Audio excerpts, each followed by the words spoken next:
एक गांव में रामकुमार नाम का एक जमींदार था। वो बड़ा कंजूस था। गांव वालों से अपने खेतों में काम करवाता था और उनके पैसे भी नहीं देता था। नौबत ऐसी आ गई कि उसके खेतों में काम करने के लिए लोग आ ही नहीं रहे थे, इसलिए उसे अपना जमीन गिरवी रखना पड़ा। पर रामकुमार का दिली ख्वाहिश था कि किसी भी तरह उसकी जमीन पर खेती बाड़ी हो। उसी गांव में नानी नाम का एक युवक रहता था। वो बड़ा पढ़ा लिखा था और चालाक चतुर भी था। उससे सहायता मांगने वाले का वो जरूर सहायता करता था। एक दिन नानी सेकंड शो सिनेमा देखकर अपना घर वापस आ रहा था। अरे अमिताभ बच्चन का सिनेमा था तो देखने चला गया। इतनी देर हो गई और कल सुबह बहुत सारे काम भी करने हैं। ऐसा सोचते हुए वो अपना बाइक को तेजी से चला रहा। गांव के नजदीक पहुंचा। वो रामकुमार के खेती के पास से गुजर रहा था। इतने में आसमान से कुछ जमीन पर गिरने की आवाज आई। बहुत सारा धूल उड़ रहा था। अरे ये क्या है, ऐसा सोचकर उसने अपनी गाड़ी रोकी और उस धूल के अंदर चलते हुए चला गया। कुछ दूर चलने के बाद उसे एक स्पेसशिप दिखा। उसे देखकर अरे ये क्या, एवेंजर मूवी की तरह कहीं आसमान से कोई एलियन तो आ नहीं टपके। वो दबे पांव उस स्पेसक्राफ्ट के पास जाकर देखा तो अंदर सचमुच 2 एलियन दिखे उसे। एलियंस बोल रहे थे, हेल्प करूं? डरते डरते उसने कहा, मैं तुम्हारा हेल्प तो कर दूंगा पर मुझे तुम मारना नहीं, ठीक है? उसने धीरे से उन दोनों एलियंस को वहां से निकाला, अपना घर ले आया और उन्हें चारपाई पर सुला दिया। तुम दोनों इधर ही सोए रहना, कल सुबह मैं डॉक्टर को बुलाऊंगा। ये कहकर उन्हें वहीं छोड़कर वो भी जाकर सो गया। सुबह सुबह नानी डॉक्टर साहब को लाने शहर चला गया। घर लौटते लौटते शाम हो गया। शाम को घर पहुंचकर उसने देखा तो उसे एलियंस नहीं दिखे। उसने सोचा, अरे ये दोनों कहाँ गायब हो गए? उसने अपना सारा घर छान मारा, आसपास के लोगों से पूछा, ए प्रवीण, कुछ अलग थलग दिखने वाले 2 लोगों को देखा है क्या? अरे एलियंस की तरह दिख रहे थे, वही क्या? हाँ हाँ वही वही। अरे उन्हें तो रामकुमार के खेतों के पास देखा मैंने। अरे रामकुमार के खेत के पास? वहाँ क्या कर रहे थे? ये सोचकर उसने अपनी गाड़ी निकाली और रामकुमार के खेत के पास आ पहुंचा। दोनों एलियंस खेतीबाड़ी के काम करने में व्यस्त थे। एक एलियन ट्रैक्टर में बैठकर ट्रैक्टर चलाकर खेती की जुताई कर रहा था और दूसरा पशुशाला में गांव भैंसों को धो रहा था, उन्हें दाना खिला रहा था और पानी भी पिला रहा था। उन्हें देखकर नानी के होश उड़ गए। पशुशाला में जो एलियंस था वो उसके पास चला गया। अरे भाई, तुम दोनों ये काम क्यों कर रहे हो? क्या हुआ? हमारी वाहन जहाँ गिरी थी वो रामकुमार का जगह है। ठीक है। हमारे जहाज के गिरने से उनका फसल का नुकसान हो गया, इसलिए हमें खेती बाड़ी करके उनका फसल उन्हें लौटाना पड़ेगा। क्या उसका फसल का नुकसान हुआ है? झूठ बोला उसने। 1 साल से उसके खेत में कोई फसल ही नहीं उगा। वो तुम दोनों को उल्लू बना रहा है। अच्छा हाँ, तुम दोनों अपना वाहन लो और यहाँ से निकलो। ये नहीं हो सकता। क्यों, वाहन में गड़बड़ी है? नहीं, रामकुमार ने वाहन की चाबी ले ली और अपने कमर में बांध लिया। ओहो, उधर देखो, हमारे वाहन पर उसने गोबर लेप दिया है। अच्छा, रामकुमार ने तुम दोनों को इस तरह से फंसाया। ठीक है, मैं एक प्लान बताता हूँ, सुन लो। वैसा करोगे ना तो तुम दोनों को जाने के लिए वो खुद ही हाथ जोड़ेगा। ये कहकर उसने उनके कान में कुछ कहा। ठीक है, ऐसे ही करेंगे, एलियंस ने कहा। नानी वहां से चला गया। इतने में रामकुमार वहां आ पहुंचा। अरे और कितनी देर उनके पीठ मलते रहोगे? उनको बाहर निकालो, उसने कहा। बस एलियंस ने जानवरों को बाहर निकाला और उन्हें पीटने लगे। अरे रे रे, ये क्या कर दिया? मैंने उन्हें खिलाने के लिए मारने को कहा था, तुमने उन्हें मारकर भगा दिया। तुमने जो कहा हमने वो किया। ठीक है, जाके खेत में पानी दो। एलियंस गए और खेत में इतना पानी भरा कि खेत डूब ही गया। अरे रे रे रे रे, अरे पूरा फसल को डुबा दिया तुम लोगों ने। वो रोते बैठा।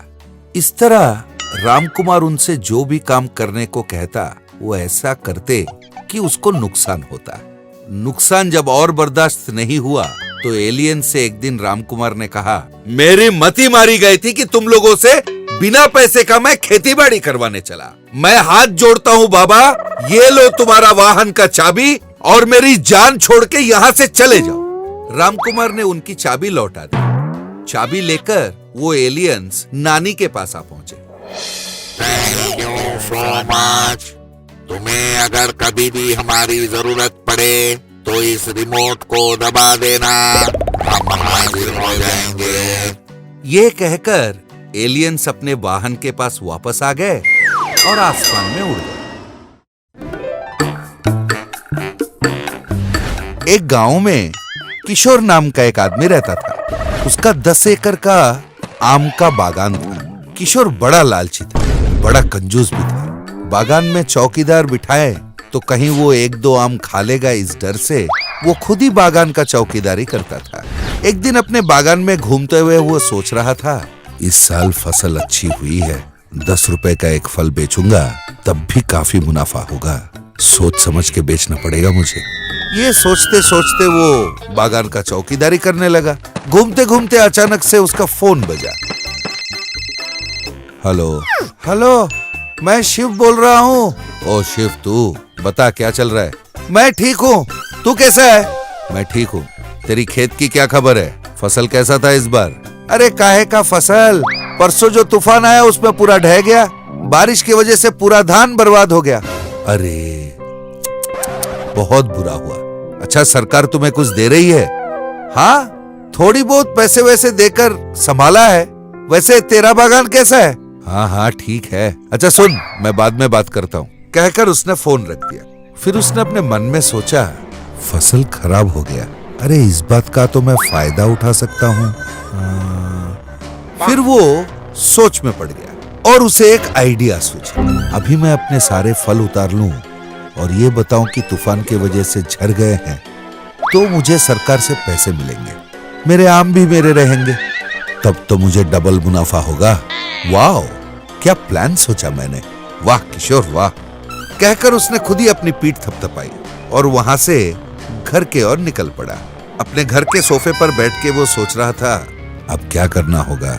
अच्छा, 10 लोगों को लगाकर सारे आम उतरवाना होगा, फिर गवर्नमेंट को एक एप्लीकेशन डालना पड़ेगा। मेरे सारे आम झड़ गए, मेरा बागान का नुकसान हो गया, आप मेरी कुछ सहायता कीजिए।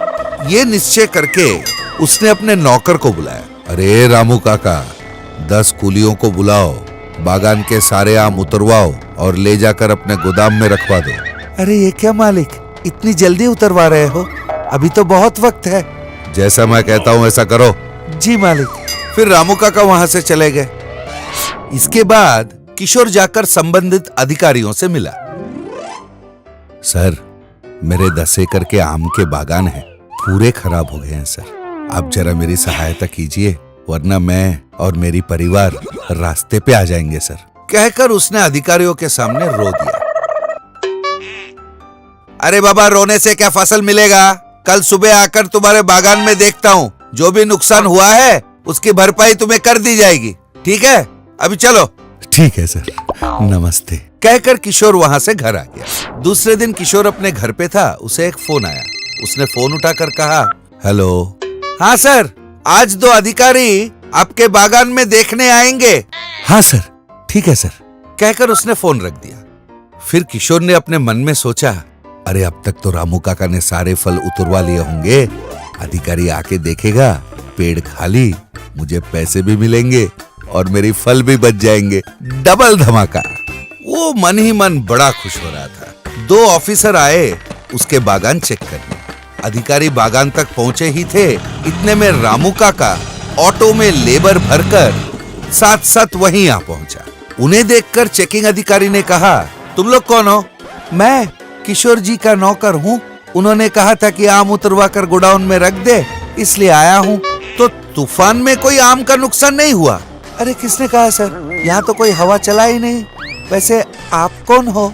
तुम्हारे मालिक को अच्छे से पता है, आए तो बता देना कि हम आए थे, कहकर वो लोग वहां से चले गए। उनके जाने के कुछ देर बाद 2 पुलिस वाले किशोर के पास आ पहुंचे। पुलिस वालों को देखकर किशोर ने कहा, अरे इस तरफ कैसे?